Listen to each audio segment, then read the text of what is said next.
தேடி சோறு நிதம் தின்று பல சின்னஞ்சிறு கதைகள் பேசி மனம் வாடி துன்பமிக உழன்று பிறர் வாட பல செயல்கள் புரிந்து நரை கூடி கிழப்பருவம் எய்தி கொடுங்கூற்றுக்கு இறை என பின் மாயும் பல வேடிக்கை மனிதரைப் போலே நானும் வீழ்வேன் என்று நினைத்தாயோ? என்னை சுடர்மிகும் அறிவுடன் படைத்து விட்டாய், வல்லமைத்தாராயோ இந்த மாநிலம் பயனுற வாழ்வதற்கு.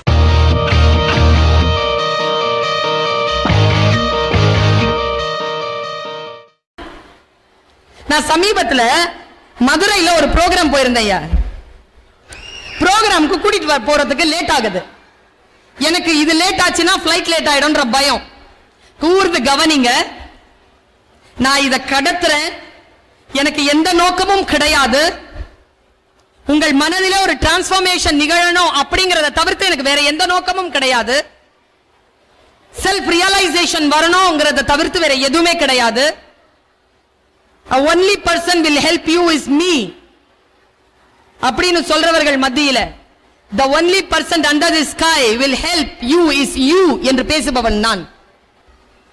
நீ மட்டும்தான் உனக்கு உதவி செய்ய முடியும், வேற யாரும் கிடையாது.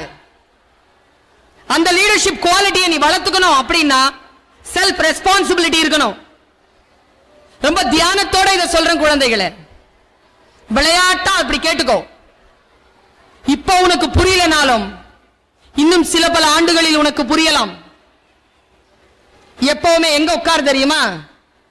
எதேச்சையா தான் உட்காரு, அன்பிளான்டா தான் உட்காரு.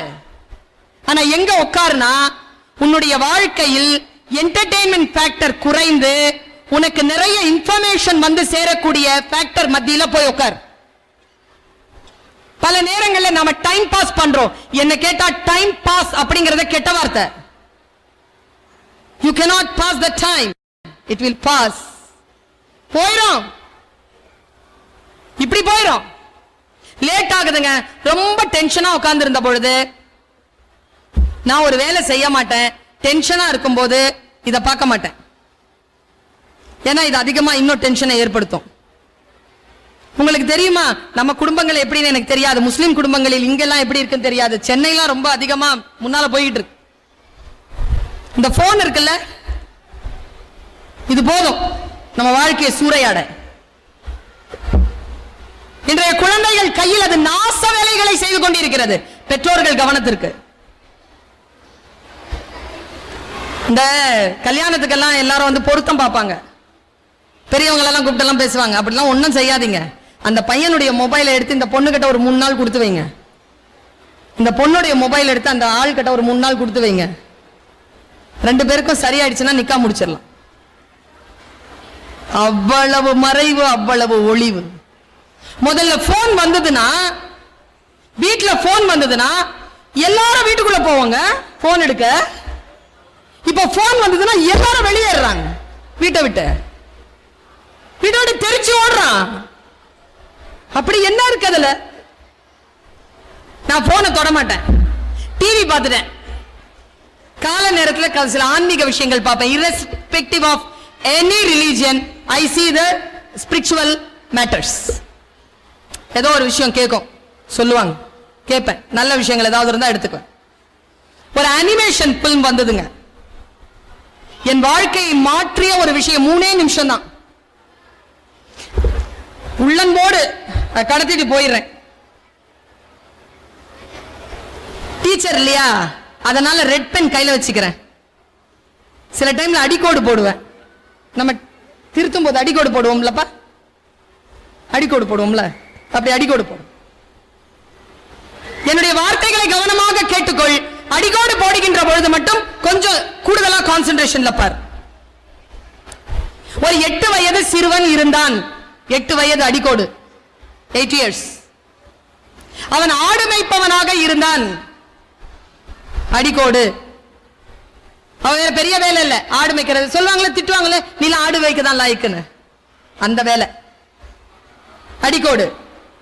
அவன் ஆடு மேய்க்கின்ற பொழுது தன்னுடைய ஆடுகளுக்காகவும் தனக்காகவும் பொழுதுபோக்குக்காக அல்ல, கேளிக்கைக்காக, ரெக்ரியேஷனுக்காக ஒரு இன்ஸ்ட்ருமெண்ட் வாச கத்துக்கிட்டான். இன்ஸ்ட்ருமெண்ட் யாழ்னு சொல்லுவாங்க. இப்போ சித்தார்னு சொல்றோம், அப்படி குட்டி. யாழ் வாசிக்க கற்றுக்கொண்டான். எல்லாரும் புல்லாங்குழல் தான் வாசிப்பாங்க, அவன் யாழ் வாசிக்க கத்து கொடுத்தான். கொஞ்சம் டிஃபரெண்ட், அடிக்கோடு பி டிஃபரெண்ட். ஒரு நாள் அவன் எதேச்சையா அடிக்கோடு, எதேச்சையானா இங்கிலீஷ்ல கேஷுவலா, not expected, unexpectedly he was playing his guitar. Guitar வந்து வாசிக்கிட்டே இருக்கிறான். வாசிட்டே இருக்கும்போது மறுபடியும் அடிக்கோடு, அன்எக்ஸ்பெக்டட்லி அந்த காட்டுல ஒரு ராஜா வேட்டையாட வந்தான். நல்லா தெரிஞ்சுக்க, நான் பல மேடைகள்ல பேசியிருக்கேன். அன்எக்ஸ்பெக்டடா என்னுடைய பேச்ச தாஹா கேட்டாரு. அன்எக்ஸ்பெக்டடா என்னுடைய பேச்ச தாவூத் சார் கேட்டாரு. எனக்கு ஒரு வாய்ப்பு கிடைச்சது. பிளான்டே கிடையாது. நீ சரியாக வேலை செய்கின்ற பொழுது, அன்பிளான்டா வேலை செய்கின்ற பொழுது, அன்கண்டிஷனலா வேலை செய்கின்ற பொழுது, கண்டிஷன்டா சில விஷயங்கள் இயற்கை உன் காலில் கொண்டாந்து போடும். மிக முக்கியமான கருத்து. அவன் சும்மா வாசிட்டு இருக்கிறாங்க. அந்த பக்கமா போன ராஜாவுக்கு அதை பார்த்து ரொம்ப மனசு சந்தோஷமாச்சு. கூட இருந்த மந்திரி கிட்ட கேட்டான், யார் அது? பார்த்துட்டு வரேன் அரசே. பார்த்துட்டு வந்தான். அவன் ஆடு மேய்க்கிற பையன், அவங்க அப்பா அங்கதான் இருக்கிறாரு. அவன் 8வது புள்ள போல இருக்கு. 7 அண்ணன்மார்கள் இருக்காங்க. இவன் தான் ஆடு மேய்க்கிறான் போல இருக்கு. சரி, எனக்கு ரொம்ப தலைவலிக்குது, அவனை போய் கூட்டு வா, அவன் எனக்கு ரெக்ரியேஷன் பண்ணட்டும், அவன் என் அவையில வாசிக்கட்டும். பாரு, விளையாட்டா யாழ் வாசிக்க கத்துக்கிட்டவனுக்கு அரண்மனையில் வாசிக்கும் வாய்ப்பு. காட்டுல ஆட்டுக்கு முன்னால வாசிச்சவன் ராஜாவுக்கு முன்னால வாசி வாய்ப்பு கிடைக்கல, ஆட்டுக்கு முன்னால வாசி வாய்ப்பு கிடைச்சது. நேரா என்ன பண்றான், வந்து வாசிச்சுட்டே இருக்கிறான். இப்ப கதை சூடு பிடிக்குதுங்க. அந்த ராஜாவுக்கு ஒருத்தன் வந்து செய்தி சொல்றான், நம்முடைய நாட்டை பகைவர்கள் சூழ்ந்து கொண்டார்கள், படை போதவில்லை. உடனே இந்த வாசிக்கிற பையன் நிறுத்துறான். உடனே அந்த ராஜா சொல்றான், நீ வாசி. அவன் வாசிக்கிட்டே இருக்கிறான். பயத்திலையும் அழகா வாசிக்கிறான், அடிக்கோடு கரெக்டா வாசிக்கிறான். வாசிச்ச உடனே ராஜா சொல்றாரு, ஒன்னும் பிரச்சனை இல்ல, சாந்தமாயிடுறார் ராஜா. அந்த இசையில ஒன்னும் பிரச்சனை இல்ல, நீ என்ன பண்ணு, ஊருக்கு போய் தண்டோரா போட்டு எந்தெந்த வீட்டுல ஆட்கள் இருக்காங்களோ எல்லாரையும் போட்டு கூப்பிடு. இந்த வாசிக்கிறவனுக்கு திடீர்னு ஆச்சு. ஏன்னா இவன் வீட்டுல 7 அண்ணனுங்க இருக்கிறானுங்க. சாயந்தரம் 5 மணி வரைக்கும் வாசிச்சான். அப்புறமா ராஜா கிட்ட கேட்டான், நான் போட்டுமா ராஜா? சரி சரி போ அப்படின்னார். சீக்கிரமா விழுந்து அடிச்சுட்டு வீட்டுக்கு ஓடனா 7 அண்ணன்மார்களும் போர்க்களத்துக்கு போயிட்டாங்க. அப்பாட்ட கேக்குறான், நல்லா தெரிஞ்சு வச்சுக்க, அப்பாட்ட கேக்குறான், அப்பா நான் போர்க்களத்துக்கு போவா? அப்பா சொல்றாரு, நீ ரொம்ப சின்ன பையன், நீ போர்க்களத்துக்கெல்லாம் போக முடியாது, 15 வயசு ஆயிருக்கணும், உனக்கு இன்னும் அது ஆகல, இரு, அடிக்கோடு. அப்பா பையன் சொன்னா, நான் போராடுறதுக்காக போகலப்பா, வேடிக்கை பார்க்க போறேன். எதுக்கு? வேடிக்கை பார்க்க போறேன். நல்லா தெரிஞ்சுக்கங்க, இன்னைக்கு மிகப்பெரிய ஆளுமையாக இருக்கக்கூடிய பட்டிமண்டப பேச்சாளராக இருக்கக்கூடிய ராஜாவாகட்டும், மிகப்பெரிய ஆளுமையாக இருந்து மறைந்த கிருபானந்த வாரியார் ஆகட்டும், இவர்கள் எல்லாரும் தன்னுடைய மூத்தோர்கள் பேசிய பேச்சை வேடிக்கை பார்க்க போனவர்கள் தான். வேடிக்கை பார்க்க போனவங்க தான், பேச போனவங்க இல்ல, வேடிக்கை பார்க்க போனவங்க. ஆனா எதை வேடிக்கை பார்க்க போனோங்கிறது இருக்குல்ல, அது முக்கியம், அது முக்கியம். இது என்னாச்சு, இவன் அந்த போர்க்களத்துக்கு வேடிக்கை பார்க்க போறான், அனுப்பிட்டாங்க. போய் நிக்கிறாங்க. இப்போதாங்க கதையினுடைய உச்சம்.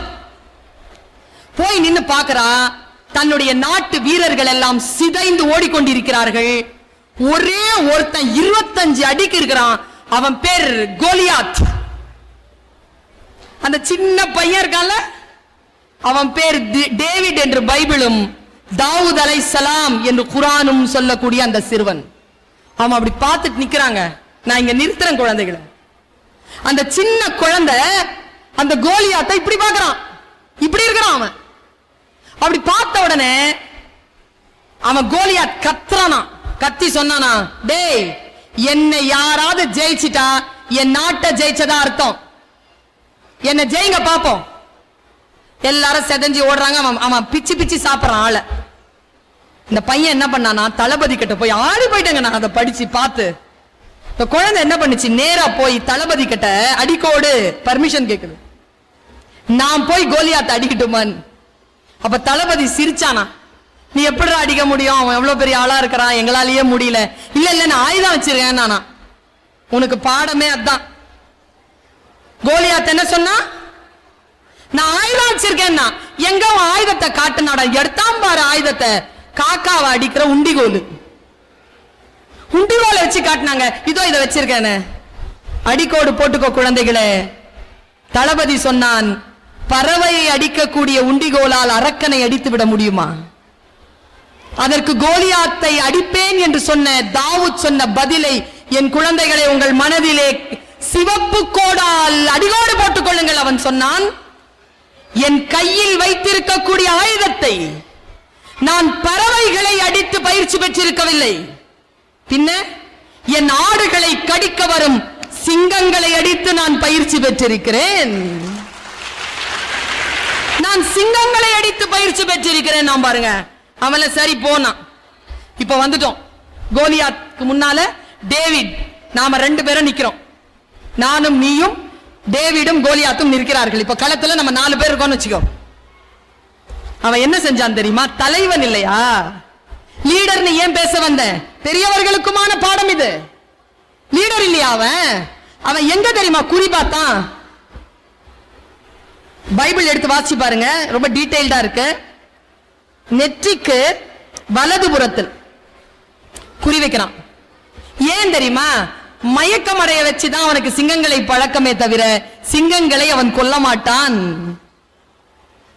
ஏனென்றால் அவன் நோக்கம் சிங்கங்களை வேட்டையாடுவதல்ல, சிங்கங்களிடமிருந்து தன் ஆடுகளை காப்பாற்றுவதுதானே தவிர சிங்கங்களை கொலை செய்வதல்ல தாவூதினுடைய நோக்கம். அடிச்சான் பாரு, கரெக்டா பார்த்து அடிச்சான். பட்ட உடனே கோலியாத் டமால்னு விழுந்துட்டாங்க. பாடம் முடிஞ்சது தானே, அவன் தோத்துட்டான், இவன் ஜெயிச்சிட்டான், முடிஞ்சது இல்ல. பாடம் முடியல குழந்தைகளே, எனக்கும் உனக்குமான பாடம் முடியல. அவன் எங்க தெரியுமா தன்னை லீடர் எஸ்டாப்லிஷ் பண்ணான்? அவன் தலைக்கு மேலே இறைவன் ஒரு வேதத்தை இறக்கினான் என்று குர்ஆன் சொல்லுகிறது. அப்படி என்ன செய்தார் தாவூத்? என்ன செஞ்சார் தெரியுமா? நடுங்கி போனங்க நான் படிக்கும் பொழுது. அவன் என்ன பண்ணா, எல்லாரும் ஓட ஜெயஜெயக்காரம் பண்ண, அவன் அந்த அரக்கனை நோக்கி நடக்கிறான். எல்லாரும் பிடிக்கிறாங்க அவனை. எதுக்குடா அங்க போறேன்னு. அதுக்கு டேவிட் சொன்ன பதிலை குழந்தைகளை எழுதி வைத்துக் கொள்ளுங்கள். டேவிட் சொன்னான், நான் போனோம், ஏன்? என் ஆயுதம் அங்கே இருக்கிறது. உன் ஆயுதம் எதுடா? கல்லு. அவன் அடிச்சான்ல கல்லு, அது நெத்தில மாட்டிக்கிட்டு இருக்கு. உனக்கும் எனக்கும் தான் அது கல், டேவிடுக்கு அது ஆயுதம். எந்த ஒரு வீரனும் களத்தில் ஆயுதத்தை போட்டு விட்டு வரமாட்டான். போய் அந்த ஆயுதத்தை எடுக்கிறதுக்காக போறாங்க அவன் அரக்கன் கிட்ட. அரக்கன் மேல ஏறி எடுத்து பத்திரப்படுத்தும் பொழுது அவன் எந்திரிச்சிட்டான். என்ன தெரியுமா பண்ணா? கரகர கரகரன்னு மடியில இறங்கி அவன் மடியில இருந்த பட்டைய கத்தியை எடுத்து கரகர கரகரன்னு அவன் தொண்டைக்கு ஏறி அவன் எழுறதுக்கு முன்னால கழுத்து அறுத்துட்டாங்க. இதுதான் டேவிட் செய்தது.